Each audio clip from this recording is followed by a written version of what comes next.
Muito bem, estamos de volta então com o nosso Jornal da Manhã, edição Cuiabá. E hoje estamos recebendo aqui a Giovana Fortunato, que é ginecologista e obstetra. Giovana, bom dia. Tudo bem? Tudo Tranquilo? Tudo tranquilo. Então tá bom, hoje a Giovana vai falar com a gente aqui sobre um tema aí que está sendo muito discutido nas redes, né? Que é a gravidez tardia por conta da gravidez anunciada aí pela Cláudia Raia aos 55 anos de idade. Vamos começar. É natural esse processo? Aos 55 anos engravidar? Que tipo de tecnologia que se lança a mão? É algo natural? Como é que você, como ginecologista, avalia isso? Bom dia a todos, né? Todos os ouvintes. Eu quero agradecer o momento e o espaço, né, para as informações sobre a saúde. Então, após a divulgação, né, da atriz Cláudia Raia, né, foi esse boom aí de noticiário, e a gente vê que uma mulher aos 55 anos já não teria reserva ovariana a ponto de ter uma gestação natural, né? Seria quase nula essa produção de folículo, um folículo com óvulo bom para ser fecundado, embrião saudável e implantar em uma gestação inicial, né? Então, aos 55 anos, provavelmente, se a mulher tem o desejo, ela vai, né, abrir mão de técnicas, provavelmente, de reprodução assistida, para ter uma ajuda nesse desejo de realização desse sonho. E como é feito esse processo? Quem quer engravidar mais tarde, ou pensa, ou analisa a possibilidade de... Que medidas tem que tomar? Hoje, com a tendência da mulher deixar a maternidade para mais tarde, o ideal seria o congelamento de óvulo, né, até mais ou menos seus 35 anos, e depois ela gestar após 40, 45, desde que seja com óvulos mais jovens, né? Se caso ela queira engravidar após os 40 anos, naturalmente vai ser mais difícil, porque tende a ter essa falência ovariana após os 40 anos. E é gradativo mesmo a curva descendente desses folículos, de não ter óvulos mais saudáveis para poder serem fecundados. Mas a mulher pode ir atrás de técnicas de reprodução assistida, né, que é a fertilização in vitro, né, a ICSI, são algumas técnicas que você vai aspirar o óvulo, faz a medicação para a mulher estimula esse ovário a produzir mais óvulos, aí aspira esse óvulo, fecunda no laboratório e faz a transferência do embrião. Então essa é a técnica, né, que é mais utilizada hoje quando as mulheres querem ter filhos mais para frente. Quem leu bastante a respeito dessa gravidez da Cláudia Raia vai encontrar lá informações de que esse procedimento foi executado. Apesar de o anúncio e toda a ênfase ser dada na notícia como anúncio de gravidez, né? do anúncio da gravidez em diante. É uma tendência das mulheres hoje pensarem, primeiro, se projetarem para isso, né? se programarem para isso e em ter filhos mais tarde?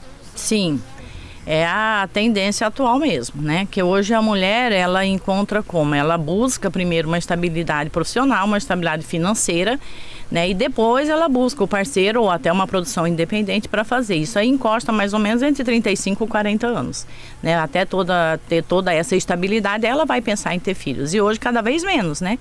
As mulheres hoje que nós atendemos, tanto no público como no privado, mulheres, elas têm no máximo 2 filhos, né? Então, tirou um pouquinho aquela tendência, ou às vezes nenhum, é opção do casal, tirou aquela tendência de ter vários filhos, como era antigamente. É evidente que as camadas sociais os eventos são diferentes, né? Sim. A camada pobre da população ainda continua engravidando cedo, né? Às vezes na adolescência, inclusive, ainda temos esse problema em quantidade, ou tem diminuído também? Mas você sabe que nós estamos observando lá na rede pública, que eu trabalho na rede pública, a tendência é diminuir um pouco pela informação que essas mocinhas têm. Então hoje elas já buscam, né, pela informação no celular, rede social, informação na internet, e elas vão atrás, né, de método contraceptivo. Elas exigem às vezes isso do médico, elas chegam e perguntam que vim aqui para consulta de anticoncepção. Então acho que isso aí está mudando um pouco, né? É claro que teria que ter mais estimulação governamental, né, para ter esse planejamento familiar nessa faixa etária de adolescente e depois liberar, né, para gestar numa fase mais adequada, né? E as outras camadas, não necessariamente as mais ricas, mas pelo menos as mais bem informadas, né, e formadas, né? Essa tendência cresce em que nível que cresce isso das mulheres retardarem essa gravidez, se prepararem para isso e falar, não, vou focar aqui em outras questões primeiro e depois terei... Cada vez mais aumentando, é o que a gente vê. Hoje, a gente lá como informante, como médico, né, como profissional da área de saúde, a gente tenta alertar dentro do que a gente atende para essa pessoa, essa paciente ter pelo menos a primeira gestação até os 35, justamente por essa falência ovariana. E a gente está vendo cada vez mais por doenças, né, por patologia, por comorbidade, pelo estresse, que a curva depois do 40 é pior, mas agora acima de 35 já está começando, 37, 36, uma tendência a reduzir essa população de folículo para engravidar. E o que a gente vê também de 35 e 40, as pacientes já estão buscando ou congelamento de óvulo ou realmente fazendo procedimento, né? Porque aí tem patologia que implica muito, por exemplo, endometriose, patologias uterinas com dificuldade de gestar, mas só vai descobrir isso mais na frente. Tá se medindo então que bom, quem tem essa capacidade financeira de fazer e se preparar dessa maneira e guardar óvulos e depois buscar um método de outros métodos para engravidar mais tarde, faz isso tranquilamente. Mas o que você revelou aí é que a capacidade, né, está sendo cada vez em idades menores, né? Sim. Antes dos 40 anos as mulheres já estão perdendo a capacidade natural de Sim, já vão começando a ter uma certa dificuldade, né, de engravidar. E às vezes os riscos? Os riscos de gravidez após 40 ou gravidez tardia. Ou até né? antes, essa gravidez. Uma pessoa, por exemplo, de 35, que está com problema e às vezes nem se deu conta ainda de que a capacidade, a curvatura dela veio antes. Sim. Né? Que risco corre? O risco é, de repente, paciente com essa faixa etária, ela engravida, né, e ela já entra aí numa faixa de pré-natal de alto risco. Porque é um pré-natal que pode acontecer junto a algumas doenças maternas, né? Hipertensão, prematuridade, sangramento, descolamento de placenta, pré-eclâmpsia, eclâmpsia. Né? Então, são patologias que culminam e são detectadas durante o pré-natal. Diabetes gestacional, que pela própria idade, na fase da vida, se ela tem, né, predisposição familiar já de patologias, ela já tem a chance de ter. Junto com a gravidez, ela vai ter um pouco mais. Vinícius. Tudo bem, primeiro, seja muito bem-vinda aqui, Giovana. Obrigada, é um prazer muito Vinícius. grande te receber aqui, ainda mais que o nome desse é italiano, né, Giovanna, né? Que é Joana em italiano é Giovanna, né, João é Giovanni, né, então é muito legal te receber, né. Eu sempre costumo citar que o Brasil tem a maior colônia, né, de ítalo-descendentes do mundo, né? Sim. Inclusive tem representantes brasileiros lá no Parlamento da Itália, né? Eles têm algumas vagas lá para, né, para ítalo-descendentes, né? Mundo afora tem vários brasileiros lá, então é importante dar o destaque para essa importante colônia aqui, né? E aí, no caso da Cláudia Raia, só complementando, foi só o Edson Celulari ter filho com outra mulher, né, que ela inventou essa. O Edson Celulari separou dela, teve filho com outra, uma filha e uma menininha. Tá uma menininha com outra agora. Né? Pequena. Uma nenenzinha, nas redes sociais dele, ele tá sempre com ela, né? Foi só. Eu também vou fazer o meu aqui, né? Também. E no caso do ICSI que você citou, é um exame muito caro, né? Tem esse detalhe, né? E ele faz a parte genética, né? Ele olha os óvulos, vê os óvulos que tem defeito, que tem alguma mutação, né? Alguma anomalia, como por exemplo síndrome de Down, né? Que é um tipo de anomalia, eles já escolhem um óvulo saudável, né? Então, tem isso, né? E a fertilidade, Paulo, só destacando, hoje está 1,7, né? A fertilidade média da mulher brasileira, 1,7 filhos, né? Por mulher. Mulheres com curso superior, 0,8. Tem muitas mulheres que não têm filho nenhum, né? Com curso superior, né? Mas o que eu quero te perguntar, endometriose, é o mal da mulher moderna, né? Você poderia discorrer um pouquinho sobre isso, e as pessoas acham que é frescura, mas não é não, realmente é muito doloroso, né? E mesmo mulheres que extraem o útero, né, que fazem essa esterectomia, continuam, né? Porque as células do endométrio se espalham pela cavidade, né? Especialmente pela pelvis, né? E geram muita dor. Então você poderia comentar um pouquinho como é que está a situação da endometriose hoje, Giovana? Vinícius, a endometriose hoje é um tema de saúde pública, né? Porque é uma patologia que é a endometriose, definindo rapidamente, é a presença do endométrio, que é a camada que é para estar dentro do útero para fora do útero, né? A teoria que mais explica é o refluxo, cada ciclo menstrual volta esse fluxo pela trompa, pinga na cavidade, e aí ali aquelas pacientes que têm a tendência a desenvolver a doença vão ter, e acredita que seja também imunológico. E essa doença, ela é uma doença inflamatória, endócrina, né, crônica, gradativa, e ela sim, ela debilita muito a paciente, porque vem com quadro doloroso, ela pode implantar no intestino, bexiga, na pelve, né? E isso gera lesões grandes, às vezes lesões que vão para cirurgia e às vezes tem que fazer aquela toalete ginecológica de tirar quase tudo, como você falou. E mesmo cirurgiada, a paciente, ela tende a ter ainda a doença e tem que ser tratada ainda depois. A causa mais implicante da endometriose é a infertilidade. Né, que é uma das causas dessas pacientes, às vezes, agora nós estamos vendo o retorno. Antes, quando nós começamos a trabalhar com reprodução, a gente recebia o casal e ia investigar a causa da infertilidade e achava endometriose. Agora não, elas já estão investigando para ter endometriose, para poupar e conseguir ter o filho lá na frente. Então, inverteu. Então, isso para a gente é muito bom, né? Porque é uma doença mais diagnosticada, mais pensada, mas é um impacto grande. Essas pacientes têm uma dor pélvica importante, né? Que elas perdem trabalho, perdem parceiros, né, chegam a separar, divorciar, porque não consegue ter relação, é o tempo todo com dor, e se ela trabalha, ela tem que ficar indo de atestado, aí onde ela trabalha, acaba mandando ela embora, né, tem um trabalho grande na literatura que 38,8% das mulheres operadas com diagnóstico da endometriose, elas estão inativas, e pacientes jovens, né, então elas deixaram de ser produtivas no trabalho, estão afastadas. Então isso é um índice muito alto, né? É preocupante. Um aspecto que eu quero destacar na tua fala é isso, é uma doença autoimune, né? E de base psicossomática, né? Que vem do subconsciente, ou seja, tem todo um componente psicológico nela, né? Importante. 7h40, para prevenir, né, para quem está nessa situação, que saídas tem? Da endometriose? Primeiro, diagnóstico precoce. Pensou em dor durante o ciclo menstrual, pensou em dor fora do ciclo menstrual, principalmente as adolescentes, né? As mães têm que preocupar, não é normal para a mocinha estar na escola e ter que voltar por cólica, ter que ir no pronto atendimento fazer medicação endovenosa por cólica, isso já não é normal, foge do padrão normal do ciclo menstrual. Então isso aí já preocupa. E com diagnóstico precoce a gente consegue tratar. Qual que é o tratamento? O bloqueio do ciclo menstrual. Aí tem inúmeras, né, opções de bloquear o ciclo para não menstruar e isso não ser gradativo, né? Não aumentar e não ser progressivo. E cada vez mais, para a gente deixar claro, cada vez mais, assim, as mocinhas é a maior preocupação dentro do consultório. Porque o diagnóstico hoje da endometriose, às vezes, é de 2 a 8 anos para serem feito. Então, uma mocinha que menstruou com 16, ela vai conseguir diagnosticar com os 23, 24 anos. E, às vezes, já tem um prejuízo grande na fase reprodutiva dela. Então, se ela começa a tratar lá, ela vai ter um resultado melhor, né, do padrão reprodutivo. Essa é a preocupação. Lorenberg. Antes de mais nada, registrar a nossa alegria. Mas a alegria mesmo de tê-la aqui, nesse nosso bate-papo. Nós ganhamos e ganhamos muito. Nós sempre comentamos aqui que tratar da saúde pública é algo importante e imprescindível. Por isso que o nosso bate-papo aqui, com a presença da senhora, é importantíssimo. Eu vou pedir uma reflexão. E perdoe-me, eu não sou da área, cometo erros e provavelmente devo cometer nessa provocação, e provocação sempre no bom sentido.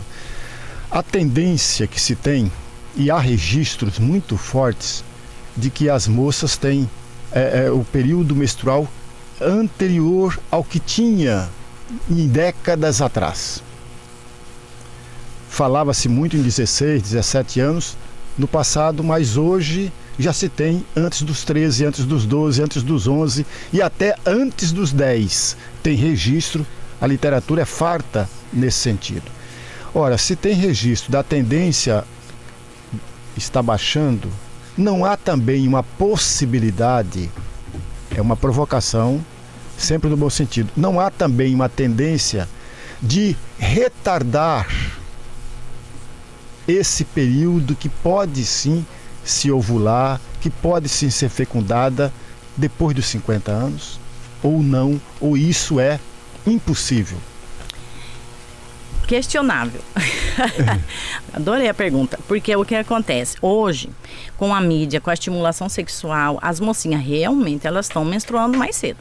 Antes se falava, né, menarca, que é a primeira menstruação, né, que era puberdade precoce. Então, a menstruação normal era de 9 a 14 anos. Antes disso, precoce e depois disso, uma menstruação tardia ou uma menstruação retardada. Hoje, as mocinhas estão menstruando com 9. Né? Eu tenho pacientes no consultório com 9. Então, isso, às vezes, a gente fica em contraponto com os endócrinos. né? Porque o que acontece? Para bloqueio desse ciclo, atrasar esse ciclo, nós temos que pensar muito em idade óssea, massa óssea, né? Qualquer inibição aí, e às vezes a mãezinha vem quando a pacientezinha já está toda desenvolvida, os caracteres sexuais secundários, mama, pelo, né? E às vezes já menstruou. Então esse time aí para poder fazer o bloqueio, ela não teria. E hoje a tendência cada vez mais, né? Eu tenho irmã pediatra, isso a gente comenta muito, a tendência é cada vez mais baixa estatura. Você vê, eu tenho 3 sobrinhas, 2 usaram o hormônio para bloqueio. Então, tá tendo esse estirão puberal antes do período realmente, elas menstruam antes e às vezes não dá o time de se segurar. Então aí você fica na dúvida, vai bloquear, né, para poupar esses folículos, né, esse ciclo menstrual, poupar a doença, se ela já teve o estirão. Então, que benefício vai ter? Essa é a questão. Né? E se isso aí, essa poupança de folículo inicial na fase puberal, isso não atrapalha, não daria um plus para ela aos 50. Isso não, por causa da fisiologia ovariana. Né? Agora, em relação à estatura, para ela crescer um pouquinho mais, para ela desenvolver mais, aí é questionável. Então a gente esbarra, às vezes, o ginecologista com endócrino, né? Porque a mãe chega e fala que ela não quer que menstrua. E às vezes a mocinha já menstruou 2 meses. E a mocinha tem 1,36. Né? 1,40 a mocinha vai ficar com baixa estatura abaixo de 1,5. Então a gente fica realmente, mas assim, com esse objetivo de pensamento de fisiologia, nós não temos como poupar essa reserva ovariana e dar um plus para ela lá na frente. Como se tivesse bloquear para ela não menstruar, para ela menstruar após os 15, aí ela pouparia aí uns 6 anos, né? E jogaria para frente, essa reserva com 40 ela acaba. Porque o folículo é produzido desde a vida intraútera, tem milhões de óvulos lá. Aí vai reduzindo, quando nasce menos, quando menstrua bem menos, né? E aí na frente vai tendo esse gasto aí, né, mensal. E as pacientes às vezes, mesmo com pílula, elas têm essa dúvida. Ai, doutora, se eu ficar com pílula contínua emendada quando trata a endometriose para bloquear, então eu estou poupando o meu folículo? Não, você está deixando de ovular por causa da medicação. Se você tirar a medicação, o ovário vai funcionar naquele time que estava parado.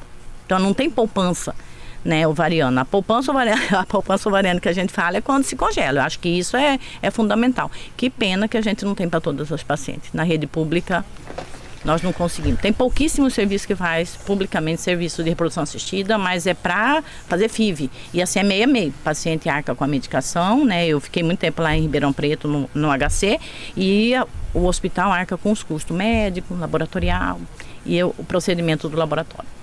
Só para completar, fora a trombose, né? Que é um outro efeito colateral também, né? Sim, pouca gente lembra disso, né? Tem esse detalhe. E hoje as mocinhas também, uma coisa que é importante falar, e é a tendência, né? Nós somos até agora no lançamento de uma progesterona. A tendência é pílula só com progesterona, tirar o vilão da história, que é o estrogênio. Então a tendência hoje é pílula contínua, deixar sem dor, deixar, né, para ela ter qualidade de vida. Acho que a tendência é essa mesmo, eu sou bem favorável. O Conselho Regional de Medicina, em técnica aí de reprodução assistida, fala em 50 anos somente. Sim. Não após. Com esse evento da Cláudia Raia, independente se for por causa do celular. Porque tem o profissional. Como é que os profissionais se situam agora? Porque se deu visão para algo que não se tinha até então. E uma possibilidade. Teve até algumas mudanças, né? Eles divulgaram agora, terça-feira, depois do evento da Cláudia Raia, e algumas mudanças já nas leis da reprodução assistida. A Cláudia Raia mudou as leis. Não, estava já guardadinha mesmo. Acho que só foi o tim para colocar no papel e na divulgação. Então, assim, até 50 pode se fazer. A partir de 50 é caso a caso. Então, se a paciente tem condições físicas de gerar um pré-natal, de gestar, evitando cada vez menos complicações, ela pode. Aí tem que ser avaliação médica, tem que ter assinatura, né? E a solicitação ao CFM. Aí se o CFM autorizar, provavelmente foi o que aconteceu com a Cláudia Raia, né? Bom, Giovana Fortunato, ginecologista e obstetra, muito obrigado pelo papo, pela entrevista, obrigado por ter disponibilizado seu tempo pra gente. Até uma próxima. Quero agradecer, o espaço dessas informações que são importantes, a gente que trabalha com rede SUS, que é minha paixão, para informar essas pacientes também, né, e sempre bem, né, com atualizações, né. Eu quero agradecer o espaço, agradecer a todos vocês pelo carinho, foi muito bom. A gente que agradece. Obrigado, Vinícius. Obrigado, Lorenberg. Muito obrigado, Paulo. Muito obrigado